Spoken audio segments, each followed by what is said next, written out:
Assalamualaikum warahmatullahi wabarakatuh. Alhamdulillah bertemu dengan saya Dewi di channel Dewi Quran Official. Pada pertemuan kali ini kita akan membahas tentang makhorijul huruf part 3, yaitu alisan atau lidah. Fokus di bagian tengah lidah. Tapi sebelum kita mulai, jangan lupa untuk subscribe dan tekan tombol loncengnya untuk bisa membagikan video-video terbaru dari saya. Terima kasih. Wassalamualaikum warahmatullahi wabarakatuh. Jadi sebelum kita membahas lebih detail mengenai makhorijul huruf, alisan atau lidah, lebih tepatnya di tengah lidah, di sini akan saya jelaskan secara singkat makhorijul huruf secara umum ya, untuk mengingatkan kembali. Nah, jadi makhorijul huruf secara umum itu terdapat 5 tempat ya. Nah, yang pertama al-jauf, atau rongga tenggorokan dan rongga mulut, ada 1 makhraj. Dan kedua al-halaqah atau tenggorokan, terdapat 3 makhraj. Dan pada pertemuan kali ini kita akan bahas alisan ini atau lidah yang nantinya akan berjumlah 10 makhraj di bagian lidah ini ya. Nah, untuk keseluruhannya yang akan kita bahas nanti ada 17 makhraj ya. Nah, sebelum kita membahas huruf-huruf yang berada di tengah lidah, kita harus tahu dulu ya. Saya mengingatkan kembali untuk pembagian alisan atau lidah. Nah, seperti ini ya. Ada 4 tempat dengan 10 makhraj dan dengan 18 huruf. Nah, di sini lidah ini terbagi 4 tempat, yaitu pangkal lidah, tengah lidah, tepi lidah, dan ujung lidah. Nah, terdapat 2 makhraj dan 2 huruf di pangkal lidah. Nah, kemudian untuk yang akan kita bahas ini bagian tengah lidah. Nanti tengah lidah ini akan hanya ada 1 makhraj saja, yaitu dengan 3 huruf seperti itu ya. Nanti total yang ada di bagian lidah ini, nah ini ya poin pentingnya, ada 4 tempat, 10 makhraj dan 18 huruf. Nah, kita langsung saja ya. Kita akan membahas makhorijul huruf dari alisan atau lidah yang berada di tengah lidah. Nah ya, kemarin sudah kita singgung ya di video-video sebelumnya tentang pembagian makhorijul huruf yang di bagian pangkal lidah ya. Terdapat 2 makhraj dengan 2 huruf, yaitu ini pangkal lidah dengan 2 makhraj, ada makhraj qaf dan makhraj kaf, terdapat 2 huruf ya. Nah, ini bagian pangkal lidah. Kemudian ini tengah lidah. Nah, ini sisi lidah, ini sisi kiri dan kanan, dan terakhir ujung lidah. Nah, ini pembagian lidah atau lisan secara umum ya. Jadi kita harus tahu poin pentingnya. Pangkal lidah, tengah lidah, sisi lidah atau tepi lidah, dan ujung lidah, seperti itu ya. Nah, yang akan kita bahas pada pertemuan kali ini yaitu huruf alisan, huruf yang keluar dari lidah yang di bagian tengah lidah ya. Ada huruf apa saja yang keluar dari tengah lidah ya? Ini ada 3 huruf ya. Nah, di sini ada huruf jim, shin, dan ya. Dan ingat, hati-hati, ada 3 huruf tetapi dengan 1 makhraj ya. Lihat di sini, tengah lidah terdapat 1 makhraj dengan 3 huruf. Jadi walaupun ada 3 huruf, dia disebutnya 1 makhraj. Karena kenapa? Karena tempat keluarnya sama di tengah lidah, nanti menempel pada langit-langit atas ya, seperti itu ya. Nah, coba kita langsung lihat saja ke gambarnya ya. Nah, di sini kita akan bahas huruf yang pertama dulu ya, karena ada 3 huruf. Kita bahas huruf jim yang pertama ya.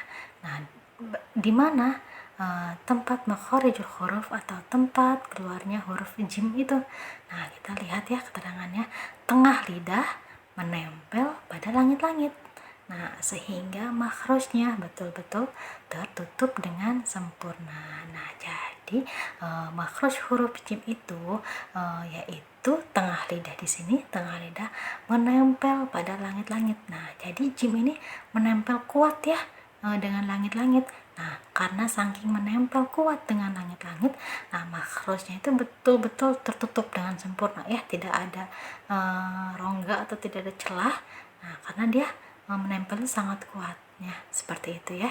Nah, kita perhatikan ya posisi lidah kita ketika mengucapkan huruf jim ini seperti ini ya, menempel kuat pada langit-langit atas ini ya. Ya, seperti itu. Nah, di sini saya ambil 3 contoh ya. Jim dengan harokat fathah, harokat kasroh, dan sukun ya. Walaupun harokatnya berbeda-beda, tapi kaidahnya sama ya.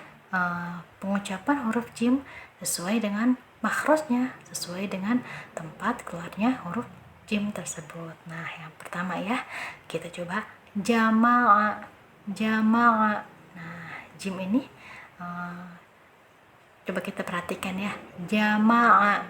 Nah, itu posisi lidah pasti secara otomatis tengah lidah itu menempel dengan langit-langit atas kita ya, menempelnya sangat kuat sehingga makhrajnya benar-benar tertutup dengan sempurna, tidak ada rongga sama sekali ya, tidak ada celah. Kemudian contoh yang kedua, jihadi. Jihadi. Nah, walaupun kasroh tetap ya makhraj atau tempat keluarnya sama. Ajrun. Ajrun. Nah, pun sukun makhrajnya sama ya. Ya, jadi untuk jim ini tengah lidah menempel ya, poin pentingnya menempel pada langit-langit ya, seperti ini. Nah, coba kita lihat perbedaannya dengan huruf shin itu seperti apa. Nah, kita lihat dulu ya keterangannya di sini. Huruf shin, nah tengah lidah tidak menempel pada langit-langit sehingga makhrajnya tidak tertutup. Nah, tersebarnya suara atau angin ataupun udara pada mulut. Nah, hati-hati ya. Jadi walaupun jim, shin, dan ya ini satu makhraj atau satu tempat keluarnya sama, nah tapi posisi lidahnya agak berbeda ya. Ya, pergerakannya sama dari tengah lidah, tapi posisi menempel atau tidaknya dengan langit nanti bisa terlihat ya perbedaannya. Nah, untuk shin ini tadi sesuai dengan keterangannya, tengah lidah dia tidak menempel pada langit-langit. Nah, jadi shin ini ketika kita mengucapkan huruf shin, nah posisi lidah kita tidak menempel ya, tidak seperti huruf jim. Nah, huruf jim ini menempel kuat ya, menempel sangat kuat dengan langit-langit di sini ya. Sedangkan untuk shin dia tidak menempel. Dan ketika pengucapan huruf shin ini harus adanya suara atau angin atau udara yang tersebar pada mulut ya. Shin, shin. Nah, itu ya perbedaannya. Shin harus ada udara atau angin yang tersebar ya ketika pengucapan huruf shin itu ya. Coba kita lihat. Nah, di sini ada 3 contoh ya, saya ambil. Nah, di sini ada shin yang sukun, shin yang berharokat fathah, dan shin saya ambil yang berharokat kasroh. Mau apapun harokatnya, makharijul huruf harus sama ya, harus, itu poin pentingnya seperti itu. Nah, yang pertama kita coba ya, cara membacanya adalah alam nasyrah, alam nasyrah, nash. Nah, harus ada udara atau angin yang tersebar deras ya, nash, alam nasyrah. Nah, nash. Kemudian untuk contoh yang kedua, shin yang berharokat fathah pun sama ya, la syahid, la syahid. Lasya ya, harus ada angin yang mengalir deras ya, yang tersebar luas di mulut kita ketika pengucapan huruf shin. Nah, kemudian yang ketiga yaitu shin dengan harokat kasroh, sama ya, ghasyiyah, ghasyiyah. Nah, shi ya, harus tersebar juga angin atau udara ya, mengalirnya sangat deras ya untuk shin ini, seperti itu. Nah, kita sudah tahu ya perbedaan dari huruf jim dan shin. Nah, kita lihat huruf yang ketiga yaitu huruf ya. Nah, kita lihat terlebih dahulu keterangannya di sini ya. Nah, huruf ya, bagaimana cara mengucapkan huruf ya? Nah, yaitu dengan menekan tengah lidah ke arah langit-langit. Nah, dia sama ya dengan huruf shin tadi, tidak menempel pada langit-langit dan nampak makhrajnya tidak tertutup, bersamaan dengan menurunnya pangkal lidah dan naiknya tengah lidah ya. Kita lihat lagi pada gambar ini. Nah, coba kita perhatikan ya, untuk huruf ya ini sama ya, pergerakannya sama dari tengah lidah, dia sama ya dengan huruf shin. Dia tidak menempel pada langit-langit atas ini ya. Tapi bedanya untuk shin ini ada angin atau udara yang mengalir deras atau melebar luas ya di mulut kita, ada anginnya. Nah, kalau untuk ya, dia tidak ada sifat, tidak ada angin atau udara tersebut ya, hanya pergerakan lidahnya tidak menempel pada langit-langit. Nah, tapi dengan sesuai dengan keterangan tadi, dia menurunnya pangkal lidah ya, dia menurunnya pangkal lidah nih, pangkal lidahnya menurun dan naiknya tengah lidah, seperti itu ya. Nah, hati-hati untuk makhraj huruf ya ini harus ada penekanan terlebih dahulu ya, ketika pengucapan huruf ya. Jadi ditekan terlebih dahulu. Dan untuk makhrajnya sama ya dengan huruf jim tadi, dia makhrajnya memang tidak tertutup ya, tidak tertutup. Jadi untuk jim makhrajnya tertutup dengan sempurna karena dia menempelnya sangat kuat. Untuk shin dan ya ini makhrajnya masih terbuka ya, tapi ada sifat atau karakteristik yang berbeda ya dari segi udara yang mengalir deras tadi ya, seperti di huruf shin ini. Sedangkan di huruf ya tidak ada ya, jim tidak ada, seperti itu ya. Jadi jangan sampai keliru lagi. Dan untuk huruf ya ini hati-hati ya, garis besarnya atau poin pentingnya, menekannya harus ada tekanan terlebih dahulu ketika pengucapan ya, seperti itu. Nah, di sini kita langsung saja, ada 3 contoh yang saya ambil.